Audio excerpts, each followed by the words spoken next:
내일은 낮과 밤의 길이가 같은 춘분입니다. 이제 내일부터 낮의 길이가 이제 길어집니다. 지금 산에는 흰눈이 쌓여 있지만 이제 곧 봄꽃이 피어날 것입니다. 자, 서양에서는 대체로 춘분 이후부터 봄으로 여깁니다. 그리고 우리 기독교에서는 부활절이 언제냐 그 계산하는 기준점이 되는 매우 중요한 날이 춘분입니다. 또 우리나라에서는 이 춘분 이후에 이제 농가에서 봄보리를 갈고 또 무너진 담도 고치고 이제 들나무를 캐 먹었습니다. 그리고 춘분을 시작으로 본격적인 농사를 이제 시작하면서 마을의 머슴들을 불러 모아가지고 1년 농사가 잘 되기를 기원하며 다 떡을 나눠 먹은 그런 풍속이 있습니다. 이제 여러분들의 1년 동안에 하는 모든 행사도 잘 되기를 바라면서 하나님께서 은혜와 복의 떡을 많이 주시기를 주의 이름으로 축복합니다. 사람은 누구나 하나님을 섬기지 않으면 다른 신을 섬길 수밖에 없어요. 옛날 고대인들은 1월 성신을 섬김의 대상으로 여러분 삼았죠. 해도 섬기고 달도 섬기고 북두칠성도 섬기고 예로부터 우리나라에 천신, 지신, 해신, 산신, 목신 섬기는 대상이 아주 다양했습니다. 우리 인류 역사를 보면 신을 만드는 작업이 끊임없이 계속됐어요. 그래서 우리 지구상에 있는 신들을 모두 모으면 수억도 더 된다고 말합니다. 일본만 해도 800만 신을 가지고 있다고 그러잖아요. 인도의 힌두교는 아무거나 다 만들면 신이에요. 그냥 각 나라 또 각 사람은 다 섬기는 신이 다 있어요.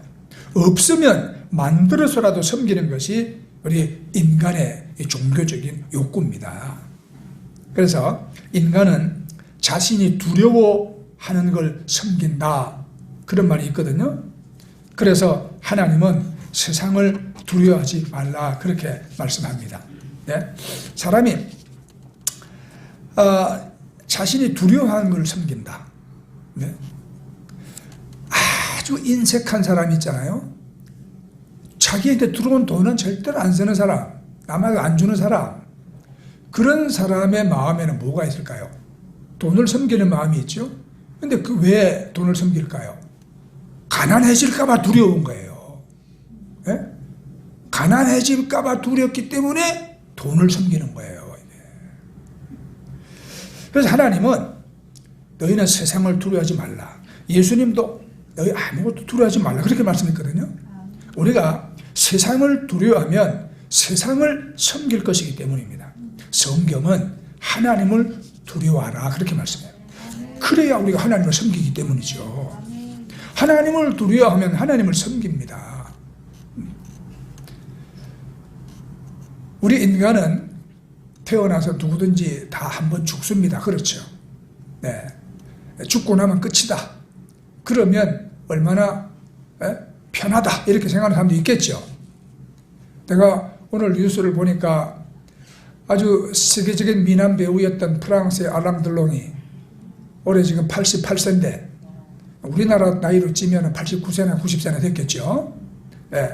이제 나 고만 살고 싶다. 나를 안락사 시켜라. 그 사람이 스위스에 살고 있거든요. 스위스에서는 안락사가 합법이에요. 프랑스 사람이잖아요. 사람들이 프랑스에서는 그게 불법이야. 그렇게 사람이 스위스 와서 살면서 이제 나를 안락사 시켜라. 그런데 그렇게 해서 죽고 나면 그 영혼이 어디로 가는지 그 사람이 안다면 여러분 그렇게 할 수 있겠나요? 모르기 때문에 그러는 거예요. 그런데 여러분 하나님 없다고 확신합니까? 죽어봐야 알지. 그렇죠? 죽고 나서 알면 이미 늦은 거예요. 이게 죽고 나서 알면 이미 늦은 거라고. 하나님은 살아계시고 천국과 지옥이 있고, 예, 이 땅에서 우리가 불신의 삶을 살면서 죄 지은 것이 그 앞에 여러분 다 펼쳐지고 심판받고 지옥 가고 이런, 에이 그런 게 어디 있어. 여러분 마귀는 그렇게 생각하라고 자꾸 우리를 유혹합니다. 세상의 온갖 지혜와 세상의 학문을 다 들이대고 과학을 들이대고 하면서 우리를 설득시킵니다. 하나님 같은 건 없어. 영적인 세계는 없어. 이 세상 목숨 끝나면 존재는 사라지는 거야. 우리 이렇게 설득시키잖아요. 그러나 하나님은, 자 오늘 우리가 읽은 목도 시간에 제가 봉독한 말씀이, 하나님이 세상을 이처럼 사랑하셔서 이 세상을 구원해 주시기 위해서 독생자 예수를 이 땅에 보내셨다 이 말입니다. 예? 믿는 자마다 다 심판을 받지 않고 영생을 얻는다고 그랬거든요. 예? 그래서 여러분 우리가 이 하나님을 우리가 조금이라도 알고, 우리는 다 알 수 없어요. 그렇죠? 네, 하나님을 조금이라도 알고 그 하나님이 그 살아 계신 것과 우리의 그 죽고 난 다음에 내세가 있고, 하나님이 이 땅에서도 생사화복을 다 주관하시고 흥망성쇠도 하나님 손에 있고, 이런 것을 우리가 조금이라도 안다면 우리는 하나님을 섬깁니다. 예? 그래요. 자연을 두려워하면 자연을 섬겨요. 예. 울산 바위 보고도 막 빌고 절하는 사람도 있어요. 제가 강아지 데리고 아침에 나가잖아요. 그러면 항상 이제 그 시간에 와서 걷는 사람들 다 비슷비슷하게 만나거든요. 그런데 여기 요 대명, 영랑호 있고 요 대명 아파트에 사는 어떤 한 분은요, 나무 보고도 빌고, 그 다음에 저쪽 습지 생태공원 저쪽에 가면 용 만들어 놨잖아요. 네. 그 용 앞에 가서 또 빌고, 어떤 데는 호수 물을 보고 빌고, 이 사람은 온통 다 섬기는 거야, 이 자연을. 그래, 사람들이 하나님을 모르기 때문에 그래요. 성경에 만방의 모든 신은 다 헛것이다. 그 너희들 인간들이 만드는 거 아니냐, 그렇게 말씀하죠. 그래서 또 귀신을 두려워하면 귀신을 섬기잖아요. 귀신이 안 두려운 사람은 귀신을 안 섬깁니다. 그런데 그 귀신을 두려워하는 사람은 혹시라도 내가 귀신들이 나를 해코지할까 봐 두려워하기 때문에 그 귀신을 섬기죠. 짐승을 두려워하면 짐승을 섬깁니다. 우리나라 제주도에는 옛날부터 뱀을 섬기는 그런 민간 신앙이 있었어요. 그런데 이 뱀 숭배하는 신앙은 예상외로 많습니다. 태국 여행 갔다 오신 분들, 태국의 그 집에 처마 끝에 뭐가 있던가요? 이렇게 하늘로 이렇게 올라 있는 거예요. 그게 고개 쳐들고 있는 코프라 형상을 만들어 놓은 거예요. 그리고 남미에 마야족이나 잉카족이나 할 거 없이 다 뱀 숭배했어요. 그거는 뭘 섬기는 거예요? 귀신 마귀를 섬기는 거야. 이거 다. 그래서 앞으로 우리가 이제 세상을 어떻게 내가 살까, 그죠? 세상을 두려워하면 세상을 섬겨요. 그래서 앞으로는 세상 것들을 섬기는 사람들이 여러분 점점 더 많아집니다. 앞으로 인공지능도 로봇도 섬기게 될 날이 올지도 모릅니다. 자, 이제 그래서 우리가 하나님을 섬기는 것과 세상 나라를 섬기는 것, 오늘 우리가 읽은 말씀 가운데 하나님이 말씀하잖아요. 너희가 세상 나라를 섬기는 것과 나를 섬기는 것에 어떤 차이가 있는지 내가 알게 해주겠다. 그렇게 하나님 말씀했거든요. 섬김이라는 의미를 우리가 알아야 돼요. 첫째는 경외한다는 의미예요. 거룩한 두려움을 가지고 영광과 감사와 찬양과 내 삶의 모든 우선순위를 하나님께 올려드리는 것을 말하는 겁니다. 여호수아서 24장 14절에 그러므로 이제는 여호와를 경외하며 온전함과 진실함으로 그를 섬기라. 너희 조상들이 강 저쪽 애굽에서 섬기던 신들을 치워버리고 여호와만 섬기라 그랬거든요. 자, 섬김은 첫째 경외한다. 두 번째는 이제 경배하는 걸 말하는 거예요. 섬긴다는 것은 마태복음 4장 10절에 이에 예수께서 말씀하시되 사탄아 물러가라 기록되었으되 주 너희 하나님께 경배하고 다만 그를 섬기라 하였느니라 그렇게 기록했어요. 자, 세 번째는 예배하는 걸 말하는 겁니다. 네? 로마서 12장 11절에 부지런하여 게으르지 말고 열심을 품고 주를 섬기라 이렇게 말씀하죠. 그래요. 우리가 하나님을 경외하는 것은 하나님을 두려워하고 하나님을 섬길 때 가능합니다. 우리가 그 하나님을 경외하게 될 때 사람과 세상과 어떤 귀신들에 대한 두려움에서 우리는 벗어나 자유할 수가 있는 것입니다. 하나님을 경외하는 것은 자, 우리의 특권이고 큰 은혜인 줄 여러분 믿으시기 바랍니다. 우리가 하나님을 섬기되 마음을 다하여 진실이 섬기라고 말씀합니다. 그만 섬기라 그렇게 말씀합니다. 그만 섬기라는 게 아니고 그분만 섬기라 이 말이에요. 근데 부지런하여 게으르지 말고 섬기라고 또 말씀하잖아요. 그래요. 창조자 하나님을 섬기는 일은 우리 피조물인 인간에게 필수고 당연한 일이고 가장 기본적인 일이고 이게 가장 중요한 일인 것입니다. 자, 오늘 성경으로 돌아가면요. 이스라엘 왕국이 솔로몬 이후에 남왕국과 북왕국으로 이런 분리되었죠. 남왕국을 유다라 하고 북왕국을 이스라엘이라고 그랬습니다. 근데 르호보암이 다스리던 남왕국 유다가 애굽 왕 시삭의 침공을 받았습니다. 이제 유다는 하나님을 섬길 것인가, 세상을 섬길 것인가, 저 애굽 왕을 섬길 것인가 결단을 해야 될 때가 되었어요. 오늘 이 말씀을 통하여 여러분도 세상을 섬기지 말고 하나님을 섬기는 마음이 더 견고해지시기를 저는 간절히 바랍니다. 첫째, 이제 하나님을 섬기면 악한 자의 손을 피하게 하십니다. 이 역대하 12장 7절 말씀에 여호와께서 저희의 스스로 겸비함을 보신지라 여호와의 말씀이 스마야에게 임하여 가라사대 저희가 스스로 겸비하였으니 내가 멸하지 아니하고 이제 대강 구원하여 나의 노를 시삭의 손으로 예루살렘에 쫓지 아니하리라. 여기 대강 옛날 성경 요즘 성경은 대강 구원인가? 옛날 성경은 조금 구원 이렇게 표현했어요. 하나님이 구원하시면 싹 구원해 주시지 왜 대강이고 조금입니까?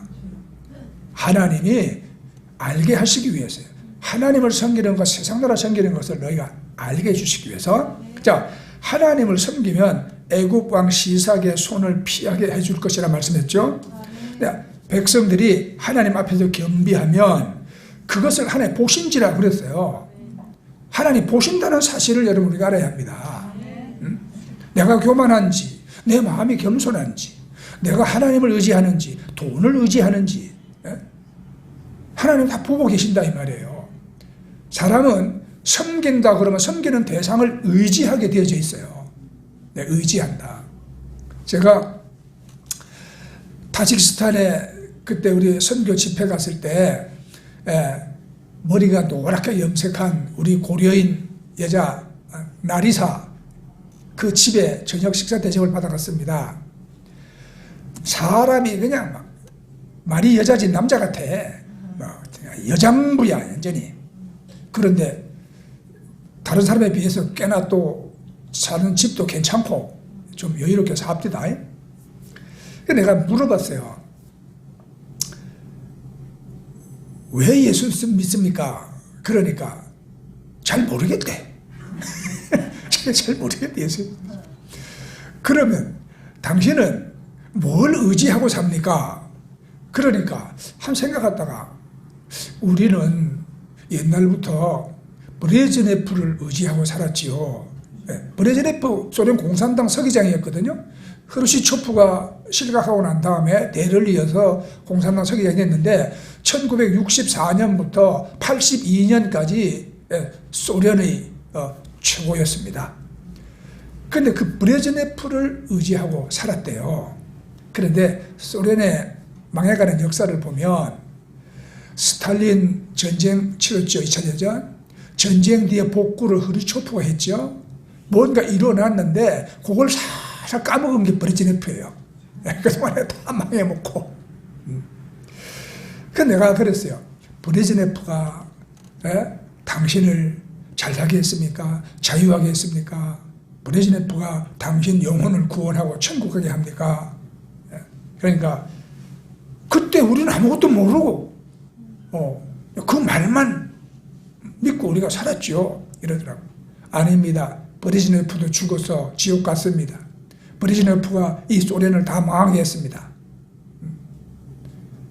더 이상 브레즈네프를 믿겠습니까? 그러니까 아니요. 예수 잘 믿으세요. 저녁 먹으러 가서 그냥 그렇게 그냥 설교를 해버렸네. 사람은요, 내가 자기가 섬기는 걸 의지하게 돼 있거든요. 어떤 사람은 자식을 섬깁니다. 자식 의지하는 거예요. 어떤 사람은 돈을 섬깁니다. 돈을 의지하는 거예요. 귀신 섬기를 왜 섬깁니까? 그거 의지하는 거예요. 남편을 섬기든 아내를 섬기든 좌우지간에 의지하는 겁니다. 그래서 하나님은 너희가 그렇게 의지하는 거는 다 헛것이다. 그렇게 말씀합니다.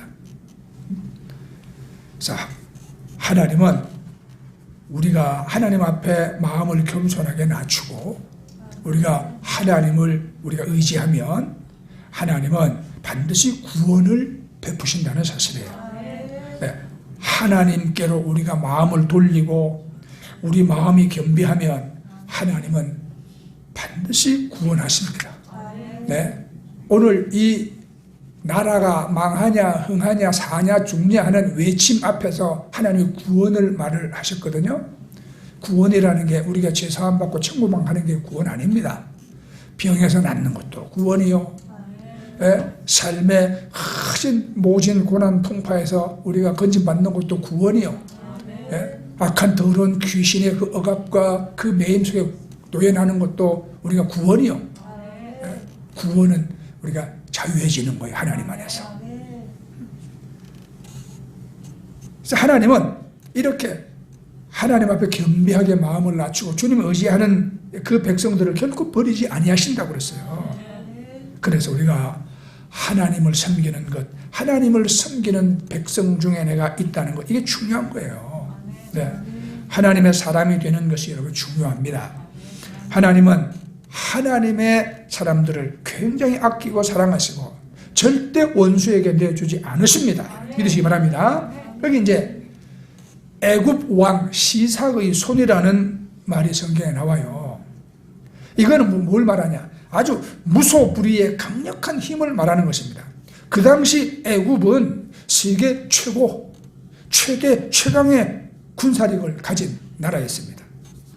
그 주변에 모두 다 두려워할 수밖에 없는 그런 강하고 큰 나라였거든요.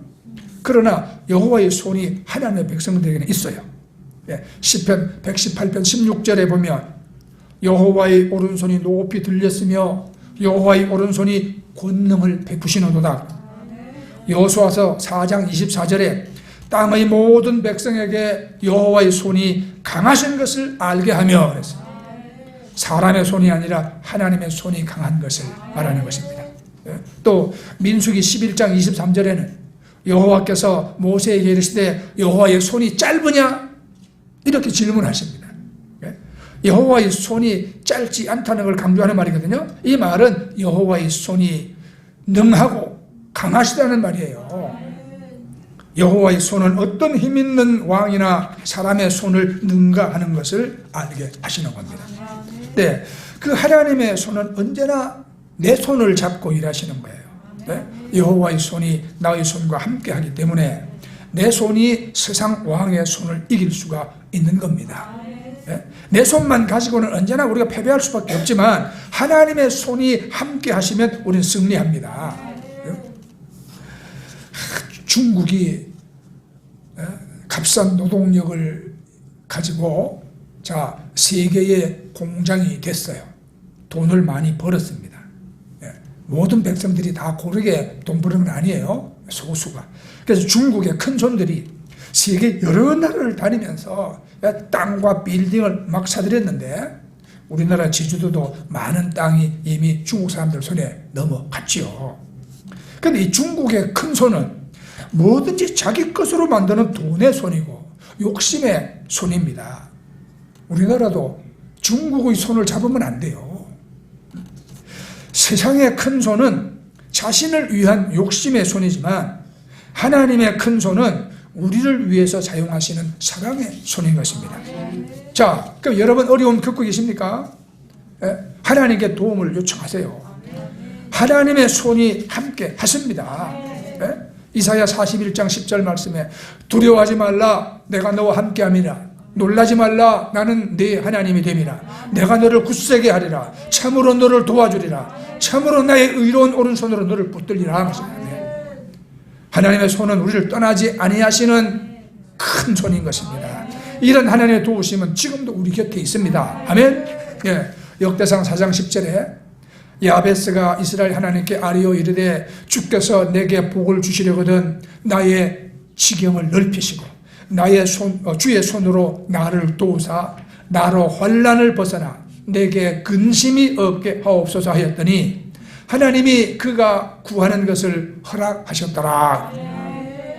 하나님의 주시는 복이 뭡니까? 나의 지경을 넓혀주시고 하나님의 손이 도우시고 환난을 벗어나 근심 없게 하는 것이거든요. 이 하나님의 손이 함께 하는 것은 우리 간절한 소망이고 하나님이 우리에게 주시는 복인 것입니다. 이것이죠. 우리가 하나님 앞에서 겸비하면 하나님은 우리를 세상 왕의 손에서 건지십니다.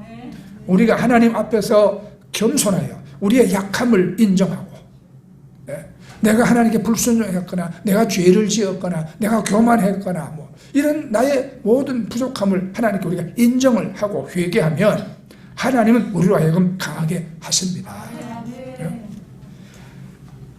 하나님의 강한 손이 여러분들 다 붙잡으시고 세상 끝날까지 지켜주시기를 주의 이름으로 축복합니다. 애굽에서 이스라엘을 구원한 것은 유다가 가지고 있던 그런 군사력이 아니에요. 하나님의 강한 손이라고 합니다. 하나님의 백성을 구원하시는 하나님의 손은 강한 손입니다. 하나님의 강한 손은 세상의 악한 손에서 우리를 벗어나게 하시고 이기게 하시는 사랑의 손이고 은혜의 손인 것입니다. 아멘. 자, 둘째, 세상 나라를 섬기면 세상의 종이 되고 모두 빼앗깁니다.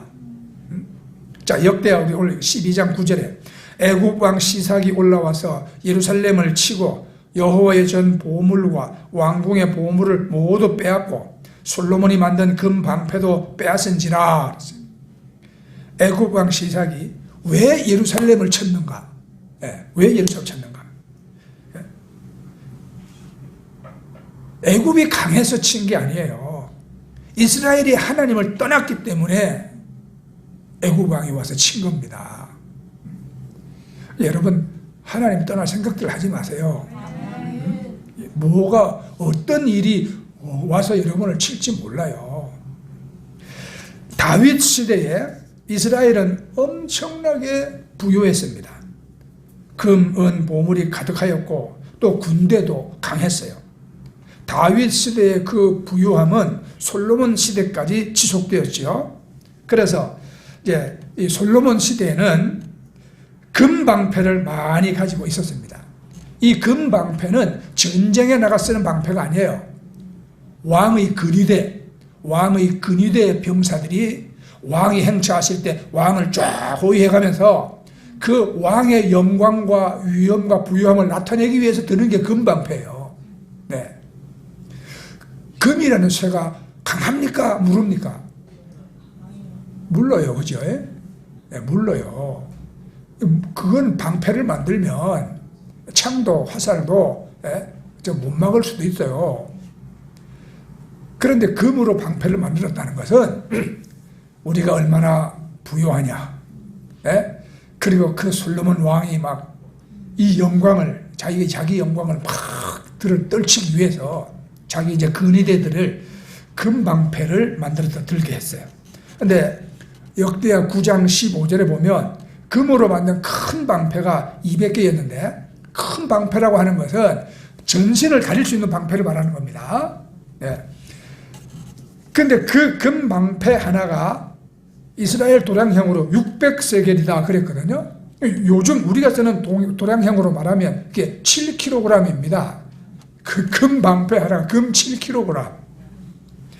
그 다음에 역대하 9장 16절에 보면은 금으로 만든 또 작은 방패가 300개가 있었습니다.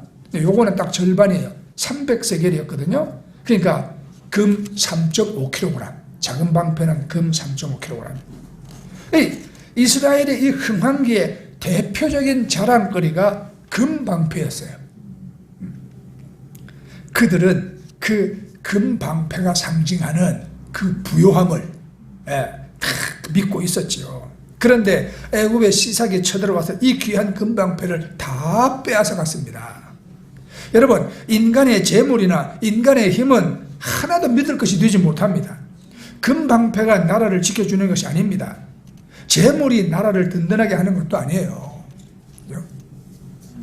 우리나라는 러시아나 중국, 일본, 미국 이런 강대국들의 이해관계가 충돌하는 그런 위치에 있거든요. 이스라엘도 강대국들이 둘러싸고 있었어요. 자, 이집트, 아수르, 바벨론, 페르시아, 이름만 들어도 소름 끼치는 그런 나라들이 호시탐탐 이스라엘을 침범을 했습니다. 이런 강한 세상 나라의 눈치를 보고 세상 나라를 의지하면 결국 세상 왕의 종이 되어버리고 마는 것입니다. 이스라엘 백성들이요, 출애굽을 한 다음에 고라라는 사람을 유시해서 많은 사람들이 광야길이 힘드니까 차라리 애굽으로 돌아가자 그랬어요. 다시 세상 왕의 종이 되려고 했습니다. 그런데 그들이 돌아갔습니까? 돌아가지도 못하고 광야에서 죽었습니다.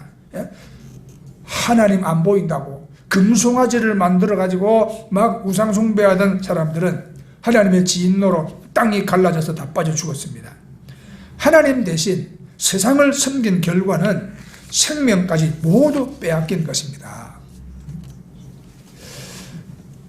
우리가 부르는 찬송 가운데 나 같은 죄인 살리신 있죠. 이제 존 뉴턴이라는 목사님이 찬송을 만들었죠.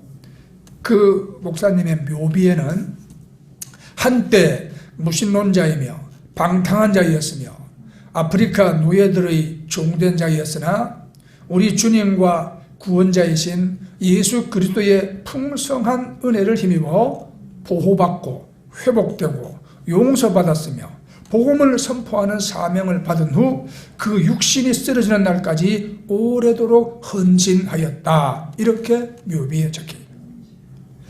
이분이 어머니의 신앙 교육으로 경건한 삶을 여러분 살았어요. 근데 어머니가 떠난 다음에 살살 믿음을 잃어버려 결국 무신론자가 되어버렸습니다. 이 종교를 조롱하고 그리고 노예선 선장이 됐어요. 노예선, 아프리카에 가가지고 흑인 노예들을 막 잡아다가 배에 싣고 저 미국 땅에 가서 파는 노예선 선장이 됐거든요. 그런데 한 번은 대서양을 건너는 항해 도중에 엄청난 폭풍우를 만나죠. 선실에 물이 가득 찼고 9시간의 사투 끝에 모든 걸 다 잃고 말았어요. 선실에 물이 찼다는 말은 배가 침몰할 지경에 이르렀다는 말이고, 그 선실에 층층이 쇠사슬로 탁 눕혀져 있는 흑인 노예들은 다 익사했다는 말이에요. 모든 걸 다 잃었어. 그 모든 걸 다 잃은 다음에 완전히 빈 털터리가 돼가지고 부끄럽게 그는 돌아왔죠. 그런데 그 생애를 바꾼 책이 한 권 있어요. 토마스 아켄패스가 쓴 그리스도를 본받아.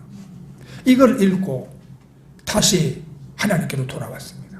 그리고 죽을 때까지 복음 전파를 쉬지 아니했죠. 여러분, 세상을 섬기면 결국은 세상 것들도 다 잃게 되어지는 거예요. 이게 예수님 말씀했잖아요. 도적이 오는 것은 도적질하고 죽이고 멸망시키는 것이요, 내가 온 것은 양으로 하여금 생명을 얻게 하되 더 넘치게 얻게 하려 함이라 그랬거든요. 여기 예수님 말하는 도적이 누굽니까? 그렇죠. 사탄, 세상 임금, 네, 사탄. 네. 우리 기독교 역사에 이런 경우가 참 많습니다. 그럼 우리가 그 어거스틴, 성자라고 부르는 어거스틴도 그 어머니의 기도로 다시 주님품으로 돌아옵니다. 세상에서 마음껏 막 즐기고 방탕하고 세상 것들을 섬기다가 다 잃은 다음에 돌아와요. 근데 이분이 굉장히 어거스틴 머리가 영특했거든요. 네. 그 세상에서 네, 이 영특한 머리를 가지고 네, 그는 참 즐길 것 다 즐기고 네? 방탕도 다 해봤어요. 그러다 결국은 다 이런 다음에 돌아와요. 우리 주위에 현대판 어거스틴들도 참 수없이 많아요.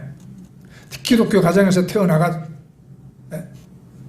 어떤 뭐 목사, 장로, 집사 집안에서 태어나가지고 세상을 향했다가 다시 하나님의 자리로 돌아온 사람들 많이 있습니다. 세상의 돈에 빠지면 온갖 죄악에 빠지게 되죠.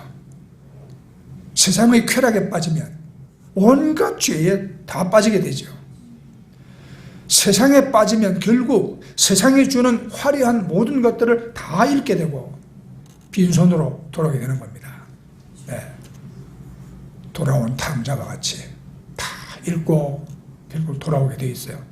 하나님은 하나님의 자녀들이 돌아오게 하기 위하여 빈손을 만드신 겁니다. 세상 유혹 따라가면 모든 걸 다 잃습니다. 하나님 떠나면 잃습니다. 세상을 향하고 세상을 의지하면 여지없이 잃습니다. 그리고 돌아올 길을 찾게 됩니다. 우리말에도 여우를 피하려다 호랑이 만난다는 말이 있잖아요. 하나님을 피하여 세상 따라가다 보면 더 악한 마귀를 만납니다. 그리고 악한 마귀의 편이 되면은 마귀는 여지없이 모든 걸 다 빼앗아 버립니다. 우리 영혼까지 빼앗아 버리는 것이 마귀의 수법이에요. 예수님께서 공생애를 시작하실 때 마귀에게 당했던 시험, 세 번째 시험을 여러분 생각해 보세요. 마귀가 나에게 절하면 천하만국을 다 주겠다 그랬잖아요. 근데 예수님은 절하지 아니했습니다. 여러분, 왜 마귀는 모든 걸 다 주는 게 아니라 다 빼앗는 것을 예수님은 아시기 때문이죠. 우리도 절대로 마귀의 수법에 넘어가지 말아야 합니다. 만일 마귀에게 절해보세요. 절하는 순간 모든 걸 다 주는 것이 아니라 모든 걸 다 빼앗겨버리고 맙니다. 마태복음 4장 10절에 이에 예수께서 말씀하시되 사탄아 물러가라 기록되었으되 주 너희 하나님께 경배하고 다만 그를 섬기라 하였느니라 그렇게 말씀하십니다. 마귀가 절하면 모든 걸 주겠다는 말에 대해 예수님의 해답은 마귀가 아니라 하나님께만 경배하라는 겁니다. 우리가 예수님처럼 하나님께만 경배하면 아무것도 빼앗기지 않고 오히려 모든 것을 풍성히 얻게 될 것입니다. 네? 예레미야 17장의 말씀 알잖아요. 사람을 의지하고 혈육을 의지하는 자는 저 사막에 심겨진 가시떨기 나무와 같아서 좋은 일 오는 것도 보지 못하고 언제나 그 소금기에 있는 간조 메마르고 건건한 땅에서 간신히 살아간다 말이야. 그러나 하나님을 의지하는 자는 물가에 심겨온 나무와 같아서 목마르지 않습니다. 언제나 잎이 푸르고 청청합니다. 가뭄은 해에도 결실이 풍성히 맺힙니다. 그래서 여러분, 세상을 쫓아가고 세상 종이 되면 이런 사람은 결국 사람의 종이 돼. 하나님의 종이 되는 게 아니라 사람의 종이 돼요. 세상을 쫓아가는 사람의 말로는 언제나 초라하고 허무하게 끝나는 것을 알고 우리 명심해야 하는 것입니다. 하나님을 경외하고 하나님만을 섬기면 세상 왕의 손에서 벗어납니다. 세상 왕의 손에서 벗어나면 하나님이 우리를 가르쳐 주시는 스승이 되시고 예수께서 우리의 친구가 되시고 우리 삶에 여러분 구원과 은혜와 복을 풍성히 베푸시어 우리 큰 도움이 되시는 겁니다. 하나님만을 우리 삶에 주님을 여러분 잘 섬겨서 하나님이 도우시는 큰 손 안에 든든히 서는 여러분 모두 되기를 간절히 바랍니다. 아멘. 자, 우리 하나님께 우리 찬양 드리고 함께 우리 기도하도록 하십시다.